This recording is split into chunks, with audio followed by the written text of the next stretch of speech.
یہ ایکویلٹی کی بات کرتے ہیں, ایکول اپرچونٹی کی بات کرتے ہیں امنگ میل اور فیمیل. اب یہ بھی جو لبرل فیمنسٹ ہیں وہ ایک طرف یہ بھی کہتے ہیں کہ جو فیمیل ہے وہ زیادہ اسٹرانگ ہے, اور وہ اسی صورت میں اسٹرانگ ہے اگر وہ کچھ کرنا چاہتی ہے, ادروائز وہ اسٹرانگ نہیں ہے. اگر اس کے اندر کوئی جذبہ ہے, پیشن ہے کرنے کا, تب وہ زیادہ اسٹرانگ ہے. It means they don't acknowledge the biological difference. ایک طرف سیکشل ڈفرینس ارریلیونٹ اور دوسری طرف بایولوجیکل ڈفرینس ارریلیونٹ. مطلب کہ اگر وہ کرنا چاہے تو وہ کر سکتی ہے, لیکن یہ جو سیکشل ڈفرینس ہے اس میں کوئی وہ ایک مذاقہ نہیں ہے, آپ نے کوئی لمٹ نہیں لگائی ہوئی. ایون کہ عورتیں آرمی کو بھی جوائن کر سکتی ہیں جیسے کہ پکچر میں بتایا ہے. اب آرمی کی ہی بات میں نے کیوں کی, کیونکہ آرمی کو زیادہ تر جو جوائن کرتے ہیں وہ میل ڈومیننٹ سوسائٹی ہوتی ہے, میل سے ریلیٹڈ, کیونکہ وہ ٹف جاب کرنے کے عادی ہوتے ہیں. لیکن لبرل بات کرتے ہیں کہ عورت اسٹرانگ ہے اگر وہ کچھ کرنا چاہتی ہے, مینس کہ اگر اس کا انٹرسٹ ہے, وہ آرمی کو جوائن کرنا چاہتی ہے تو وہ کر سکتی ہے, وہ ٹف جاب بھی کر سکتی ہیں. اب بات کرتے ہیں اینڈروگینی فیمنزم پر. اب یہ بھی وہی بات کرتے ہیں کہ جو سیکسول ڈفرینس ہے وہ ارریلیونٹ ہے, لیکن اس کو جب کمپیئر کیا گیا لبرل سے اور ریڈیکل سے تو کافی زیادہ یہ ان میں کوئی فرق نظر نہیں آیا, اور صرف ایک چیز یہ بات کرتے ہیں کہ جو وومن ہے وہ فری ٹو ڈو اینی تھنگ, اس کو اجازت ہے, وہ کچھ بھی کرنا چاہتی ہے, کوئی سوسائٹی کی طرف سے اس میں پریشر نہیں ہے. لبرل کے اندر بھی یہی بات کی تھی کہ وہ اگر آرمی کو بھی جوائن کرنا چاہے تو وہ کر سکتی ہے, اور اس کے اندر بھی یہی بات ہے کہ وہ کچھ بھی کرنا چاہے وہ کر سکتی ہے. جیسے کہ وہ ایک باڈی بلڈنگ کر سکتی ہے, آرمی کو جوائن کر سکتی ہے. کیوں کر سکتی ہے؟ کیونکہ اس کی اپ برنگنگ ایسی ہے. اپ برنگنگ کیا ہے کہ اس کا فیملی بیک گراؤنڈ ایسا ہے جو کہ بائی گاڈ, جو گاڈ کی طرف سے ایسا نہیں ہے, خدا نے ایسا نہیں بنایا کہ بھائی آپ جاؤ معاشرے میں ایک جم کرو یا کوئی بھی ایسا کام کرو سوسائٹی میں, جو گاڈ کی طرف سے نہیں ہے. لیکن ہیومن کنسٹرکشن ہے, ہیومن کنسٹرکشن بھی نہیں ہے اور گاڈ کنسٹرکشن بھی نہیں ہے. نہ اس کو انسان نے خود بنایا ہے, نہ ہی گاڈ کی طرف سے ہے. یہ صرف اس کے فیملی بیک گراؤنڈ کی طرف سے ہے. اس کا فیملی بیک گراؤنڈ ایسا ہے یا اس کی جو پرورش ہے وہ ایسی ہوئی ہے کہ وہ باڈی بلڈنگ بھی کر سکتی ہے, آرمی کو بھی جوائن کر سکتی ہے, کوئی بھی ایسا کام کر سکتی ہے جو کہ مرد کر رہے ہیں. اب میں نے بات کی تھی کہ میں جس فیمنزم سے بلونگ کرتا ہوں, جس کو سپورٹ کرتا ہوں, وہ ہے radical feminism.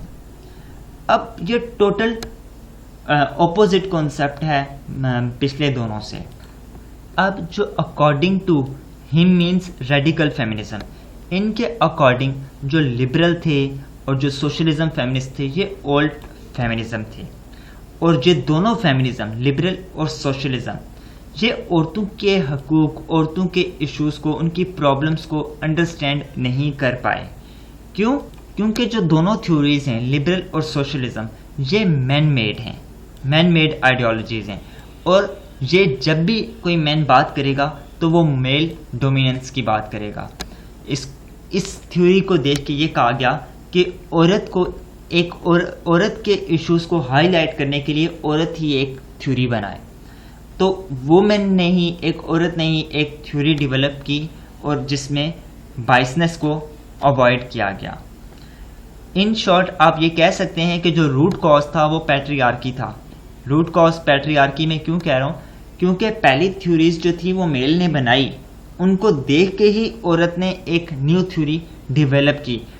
So that's why root cause is patriarchy. لیکن اس کے اندر جو ڈسکریمنیشن تھی وہ ریموو کی گئی اور بایولوجیکل ڈفرینس کو ہائی لائٹ کیا گیا. بایولوجیکل ڈفرینس مینس کہ عورت یہ کام کر رہی ہے, مرد یہ کام کر رہا ہے تو عورت بھی یہ کام کر سکتی ہے.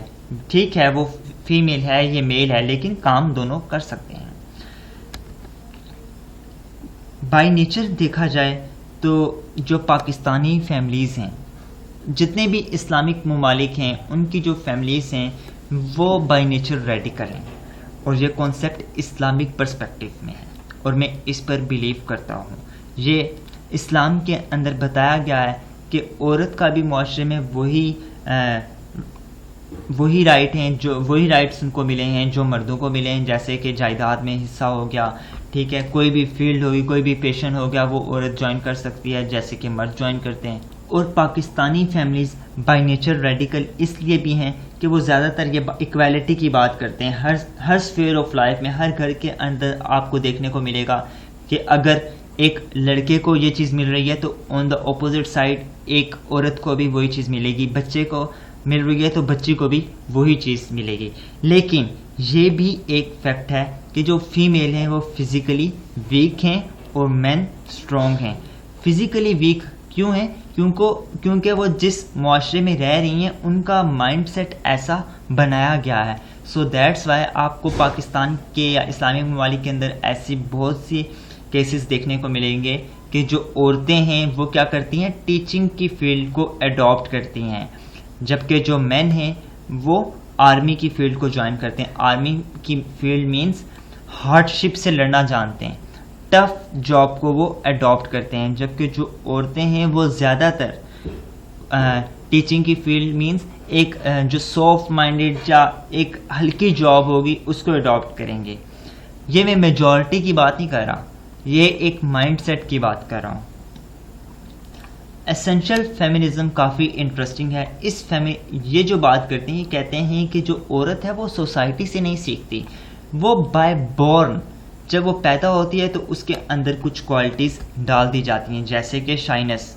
آپ نے دیکھا ہوگا کہ جو عورتیں ہیں وہ زیادہ شرمیلی ہوتی ہیں، تو یہ بائی بورن ان کے اندر یہ کوالٹی ہوتی ہے جو سوسائٹی سے وہ اڈاپٹ نہیں کرتی. ایک چھوٹا سا بچہ بھی دیکھیں، چھوٹی سی بچی ہے، آپ نے اپنی فیملی میں بھی دیکھا، چھوٹے چھوٹے جو بیبی گرلز ہوتی ہیں وہ شرما رہی ہوتی ہیں. یہ ایک سائیکالوجیکل فیکٹر ہے. پھر بات کرتے ہیں میسکولین فیمنزم.